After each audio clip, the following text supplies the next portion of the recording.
La encarnación.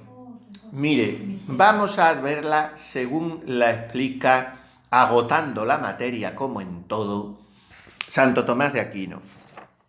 Entonces Santo Tomás de Aquino le dedica en la primera cuestión de su tratado de Verbo Incarnato en la Suma Teológica 6 artículos. Ya saben que la suma se divide en 4 partes. La primera de la segunda de la segunda y la tercera, con lo cual son 4. Después hay un suplemento que ya lo compusieron sus discípulos y alumnos a base de lo que él les había enseñado y dejado suelto en papeles de los novísimos, del cielo, el infierno, el purgatorio, en fin, los novísimos. Pero las partes de la suma son 4. Pues en la tercera parte, que es la cuarta, cuando habla del verbo encarnado, tiene su cuestión correspondiente sobre la encarnación. Las cuestiones de la suma es el tema y luego hay unos subtemas. Unas cuestiones tienen dentro 4 artículos, 6 artículos, a veces, muy pocas veces, 2 artículos y otras veces hasta 12 o 14 artículos. Pueden tener. Bueno, pues la cuestión de la encarnación tiene 6 artículos. Pero nosotros lo podemos resumir en 3 temas. Vamos a ver la conveniencia de la encarnación, la necesidad de la encarnación y el motivo de la encarnación.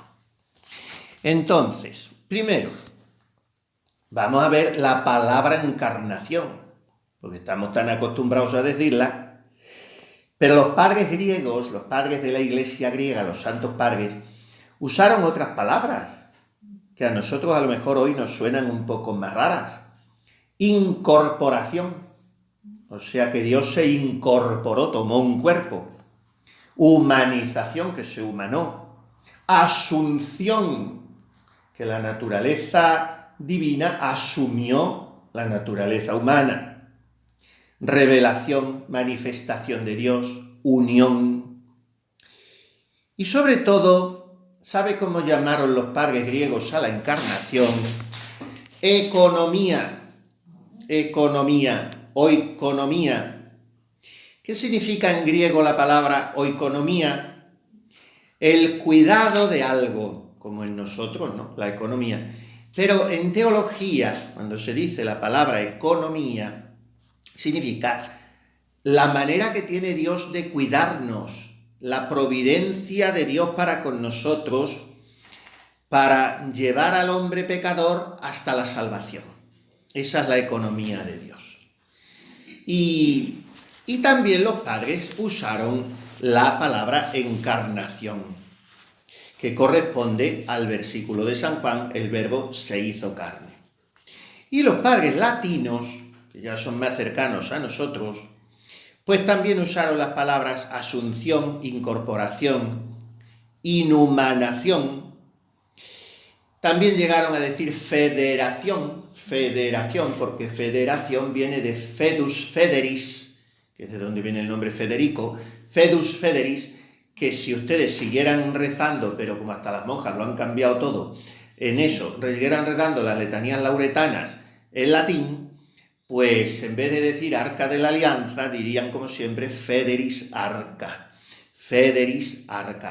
que es arca de la alianza. Fedus federis es pacto, alianza. Federación es la alianza de Dios con el hombre, de la naturaleza humana con la divina, o de la divina con la humana, mejor dicho.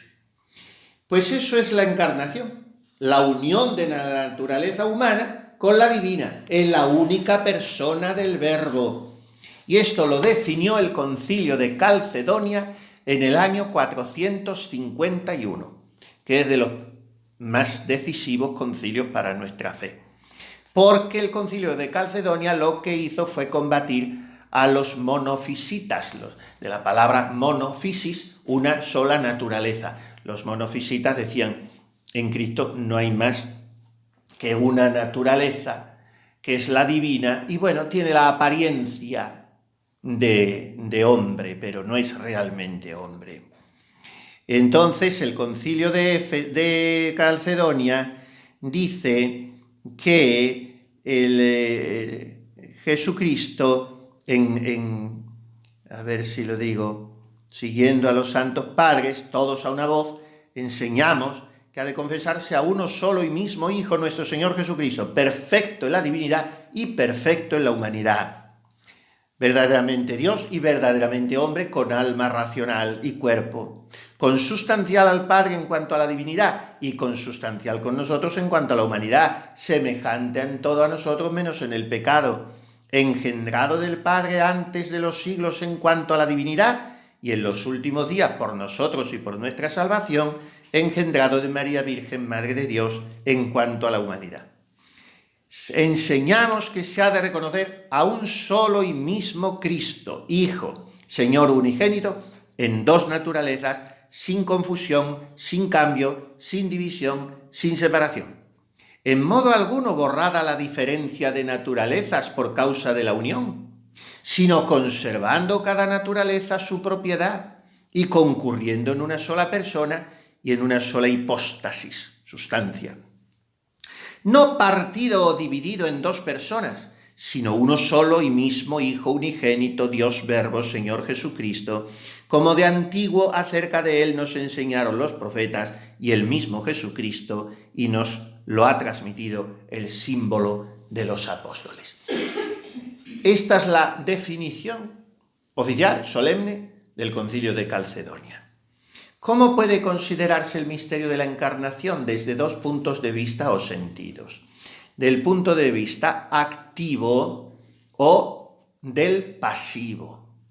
Sentido activo. Dios obra. Dios forma una naturaleza en el seno de María y la eleva y la hace subsistir en la persona divina del Verbo. O sea, en sentido activo, la encarnación es que Dios hace eso. Y en sentido pasivo, la encarnación es la unión de la persona divina del Verbo con la naturaleza humana, por la cual el mismo Cristo, verdadero Dios, es también verdadero hombre. La encarnación fue posible para los que dudan de este misterio y contra los herejes. Fue posible la encarnación. Y responde Santo Tomás: la encarnación no repugna para nada a la misma naturaleza de las cosas, porque lo que sucede con la encarnación es que el ser subsistente, a ver si yo se lo puedo explicar de la manera que más fácil lo entiendan ustedes. La subsistencia por la cual una cosa se constituye en ser subsistente no pertenece a la esencia de esa cosa. Por lo mismo, una subsistencia puede tener una doble naturaleza, o varias subsistencias pueden tener una misma naturaleza. Una subsistencia tiene más de una naturaleza en la encarnación. Subsistencia, la persona divina. Naturalezas, dos, divina y humana. Varias subsistencias tienen una sola naturaleza en la Trinidad. Subsistencias, el Padre, la del Hijo, la del Espíritu Santo. Naturaleza, la de Dios. Y tampoco repugna por parte del Verbo divino, porque el Verbo no experimenta el menor cambio ni la menor disminución con la encarnación. Ese cambio, esa mutación, afecta únicamente a la naturaleza humana. Es así. En la encarnación la naturaleza humana queda privada de su personalidad humana, que la hubiera tenido sin la unión hipostática. ¿Y quién sustituye la personalidad humana de la naturaleza humana de Cristo? La sustituye la personalidad divina del Verbo. Por lo tanto, en Dios no introduce ningún cambio la encarnación. Bien, vamos a ver los 3 puntos. Todo esto era introducción que les había dicho. Conveniencia, necesidad y motivo de la encarnación. Conveniencia. La encarnación del Verbo, todo esto es de Santo Tomás, como digo, fue convenientísima en sí misma. Miren, Dios tiene 3 maneras de comunicarse a las criaturas. Primero, naturalmente. Las voy a decir las 3 y luego las explico. Esto es de catecismo y esto lo han oído 1000 veces y se sabe de catecismo, pero en fin, las voy a decir las 3. Las 3 maneras de comunicarse Dios o de estar Dios en las criaturas, de estar Dios en sus criaturas, pueden ser 3. Ahora para nosotros nada más que 2. Natural, o sea, se comunica naturalmente, sobrenaturalmente e hipostáticamente. Y esta última solo es para su Hijo. ¿Cómo se comunica Dios naturalmente a las criaturas? Por esencia, presencia y potencia. ¿Qué quiere decir esto? Que Dios está con su ser, que está con su asistencia y que está con su poder, lo mismo en un ángel, que en un santo, que en un pecador, que en una piedra, que en el demonio, que en un pájaro. Porque si Dios no estuviera en todo eso, no existiría, ni el demonio siquiera. Esto es pura teología, ¿eh? Si Dios no asiste con su presencia a las cosas, se queda pulverizado. Dios está en este agua, pero esto no es panteísmo, sino está por esencia, presencia y potencia sosteniéndonos en el ser y con su poder. Pero eso es una presencia que no nos aporta nada en plan sobrenatural. Ahora viene la segunda presencia, sobrenaturalmente. Y aquí ya solamente Dios está en las criaturas racionales, ángeles y hombres, por gracia. ¿Y qué le añade la gracia santificante a la presencia, esencia y potencia? Le añade 2 cosas importantísimas, cualitativamente distintas, que nos ponen en otro nivel. Porque un pajarillo, por tener a Dios que le asiste con su esencia, presencia y potencia, ese pajarillo no va al cielo. Pero ¿qué me añade la presencia sobrenatural de Dios? La gracia santificante. ¿Qué me da la gracia santificante? 2 cosas que hablábamos ayer. La filiación divina y la amistad divina. La gracia me hace hijo de Dios y amigo de Dios. ¿Y cuál es la tercera manera de estar Dios en su criatura? Esa está reservada a su Verbo, es exclusiva de Jesucristo. La unión hipostática, que es el modo que tiene Dios de elevar a una criatura racional a la unión personal con la divinidad. Este es el modo de unión más alto que puede darse y se ha comunicado únicamente a la humanidad de Cristo. Miren, ayer me pasé yo casi todo el día leyendo y arreglando un poco y puliéndolo y sacando ideas para meterlo en mi biografía de San Juan de Ávila, con el Tratado del Amor de Dios de San Juan de Ávila. Ustedes lo habrán leído, por lo menos una vez al mes lo leerán.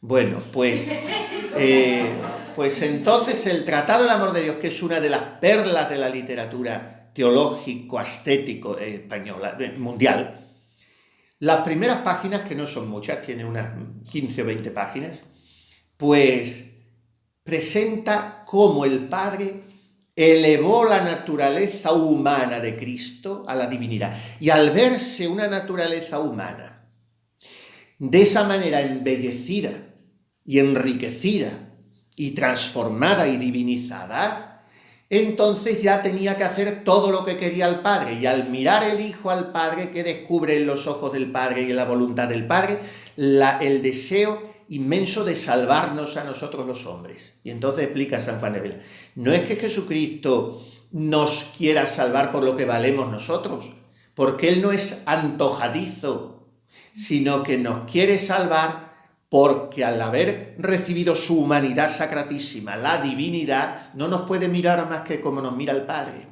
Es una maravilla de tratado el de San Juan de Ávila. Bueno, pues eso. Entonces, la encarnación del Verbo fue considerada fue convenientísima por 2 razones principales. Primero, por la naturaleza misma de Dios. Claro, porque a cada ser su obrar le corresponde a su ser. Como decíamos ayer, ¿por qué quema el fuego? ¿Por qué calienta el sol? porque es lo que le corresponde a su ser, porque ama a Dios, porque es lo que le corresponde a su ser, que es amor. ¿Qué corresponde a la naturaleza misma de Dios? Pues, por ejemplo, al hombre, que es un ser racional, le corresponde razonar. Y a Dios, ¿quién es Dios? El sumo bien. ¿Qué es lo propio del bien? Dicen los filósofos. Bonum est diffusivum sui. El bien es difusivo de sí mismo. ¿Qué es lo propio del bien? Comunicarse, expandirse, proyectarse. ¿Y qué es la encarnación? La manera que tiene el bien sumo de comunicarse en grado sumo. Por tanto, la encarnación es convenientísima. ¿Por qué es también conveniente la encarnación? Para manifestarnos los atributos divinos. Primero, la infinita bondad de Dios, que no despreció nuestra pobre naturaleza. Segundo, su infinita misericordia, porque pudo remediar nuestra miseria sin tomarla sobre sí, y la quiso tomar sobre sí, al tomar nuestra humanidad. Tercero, su infinita justicia, que exigió hasta la última gota de la sangre de Cristo para redimirnos. Cuarto, su infinita sabiduría, porque supo encontrar una solución admirable para concordar la justicia con la misericordia. Quinto, su infinito poder, porque es imposible realizar en el mundo jamás una obra mayor que la encarnación del Verbo. Es la hazaña de las hazañas, más que todas las hazañas mundiales históricas que podamos pensar. La encarnación del Verbo, porque es juntar en una sola persona lo finito con lo infinito. Dos cosas que distan infinitamente, venir y juntarlas. Y eso es lo que hizo Dios en la encarnación. Ahora, después de haber dicho todo esto tan conveniente de la encarnación, Santo Tomás se pone sus dificultades y empieza a disipar o a remover esos escollos, esos obstáculos. Y dice, Dios es inmutable, y si es inmutable no puede cambiar. Entonces no conviene a su naturaleza el cambio de la encarnación. Esto ya lo respondimos antes, que la encarnación no trae cambio alguno a la naturaleza divina, sino solo a la naturaleza humana de Cristo, que es la que fue elevada. Por tanto, esta dificultad no vale, como no vale ninguna de las que él mismo se pone para removerlas. Segundo, hay más distancia de Dios al hombre que del hombre a un ser irracional. O sea, la distancia que hay entre mi persona y una planta o una estrella o una piedra es menor que la que hay de Dios a mí, porque Dios es lo infinito y hasta llegar a mí es lo finito. Entonces, lo mismo que no estaría bien que yo, hombre, asuma una naturaleza irracional, o sea, que mi humanidad se meta, por decirlo así, en un rosal o pues, lo que quieran, en una ovejita, eso no sería razonable. Pues tampoco está bien que Dios asuma una naturaleza humana, porque no es lo suyo, no es lo suyo. Y dice Santo Tomás, al contrario, es sumamente conveniente que Dios asuma una naturaleza humana. ¿Por qué? Porque el poder de Dios se manifiesta uniendo lo que dista infinitamente. Si no, no sería omnipotente. Otra dificultad. Si Dios es infinitamente santo, ¿cómo puede asumir una naturaleza manchada por el pecado? Respuesta. Al asumir la naturaleza humana, Dios asumió todo lo que tiene esa naturaleza humana, menos precisamente el pecado. Y dice San Pablo que a Cristo Dios lo hizo pecado por nosotros. Sí, pero ¿a qué se refiere? A que tomó sobre sí la pena debida a nuestro pecado, pero no la culpa. Otra dificultad. Si Dios es inmenso, que no cabe en los cielos de los cielos, como decían los judíos, Entonces, ¿cómo puede encerrarse en la pequeñez de un niño recién nacido? Si Dios es inmenso. Y contesta fabulosamente Santo Tomás, trayendo la autoridad de San Agustín. Dice San Agustín: Dios es inmenso por su poder, no por su tamaño, porque no tiene ninguno. Dios no tiene tamaño, no tiene dificultad en encerrar. ¡Ay, qué grande Dios que se encierra en una hostia! Si no se encierra, si Dios no la toca, la hostia no toca las especies sacramentales, porque no está en ella al modo dimensivo, está en ella por la transubstanciación, pero no está encerrado en ella. Entonces esta razón es preciosa. Dios es inmenso por su poder, no por su tamaño, porque no lo tiene. Por eso la grandeza de su poder no se encuentra estrecha en ningún lugar. Ejemplo, la palabra del hombre, pues es una, yo digo una palabra, y entonces es oída por muchos oyentes. Cada uno de los oyentes la escucha por entero. Lo mismo el verbo de Dios. Está por entero en todas partes a la vez. Bueno, otra explicación de la conveniencia de la encarnación. Ya hemos visto que fue conveniente en todo y por todo, pero ¿fue conveniente en su momento, en el tiempo en que se realizó?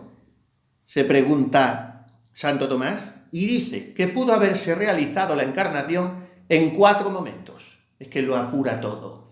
Santo Tomás lo apura todo. Pudo haberse realizado en 4 momentos. Al principio del mundo, incluso antes del pecado del hombre, se hubiera encarnado el Verbo.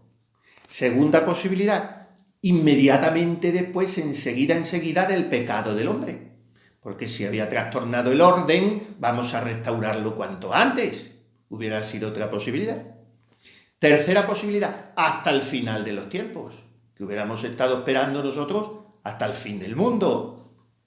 Cuarta posibilidad, ¿cuándo se realizó? ¿Por qué se realizó en ese momento y no en los 3 anteriores? ¿No hubiera sido conveniente al principio del mundo? Y dice Santo Tomás, no, porque la medicina está para darla a los enfermos. Y si no había ningún enfermo, no tenía razón de ser la encarnación entonces. Y enseguida después del pecado de Adán. ¿Por qué no tuvo lugar la encarnación? Por 3 motivos. Primero, para que el hombre reconociera su pecado y se humillara. Pues si hubiera venido enseguida la encarnación, el hombre diría, aquí no ha pasado nada. Segundo, para ir poco a poco, pasando de lo imperfecto a lo perfecto. De la ley de Moisés, de las profecías del Antiguo Testamento, poco a poco, irse preparando el pueblo. Y tercero, por la dignidad del Verbo encarnado, porque era muy conveniente que lo fueran anunciando los profetas y lo fuera suplicando el clamor del pueblo elegido. Y al fin de los tiempos, ¿por qué no podría haber sido la encarnación? Pues primero, para que por una espera tan larga no se enfriara la caridad y la ilusión de los corazones de ser redimidos. Segundo, para que el hombre no fuera tentado de desesperación, pensando que pasaban los siglos y los siglos y Dios lo había abandonado definitivamente. Y tercero, para que Cristo apareciera como Salvador en los 3 tiempos posibles: Antiguo Testamento, Nuevo Testamento y fin de los tiempos, cuando vendrá como Rey de gloria y majestad sobre las nubes del cielo, como hombre que es también. ¿Por qué se realizó en el momento que se realizó? Por lo que ya hemos dicho, porque en los anteriores momentos hubiera sido inconveniente y porque Dios todo lo dispone con infinita sabiduría del modo más conveniente. Por eso dice San Pablo a los Gálatas que Dios envió a su Hijo nacido de una mujer y nacido bajo la ley al llegar la plenitud de los tiempos. Y esa palabra griega de San Pablo, el pleroma, significa en el culmen, en lo completo, cuando tocaba.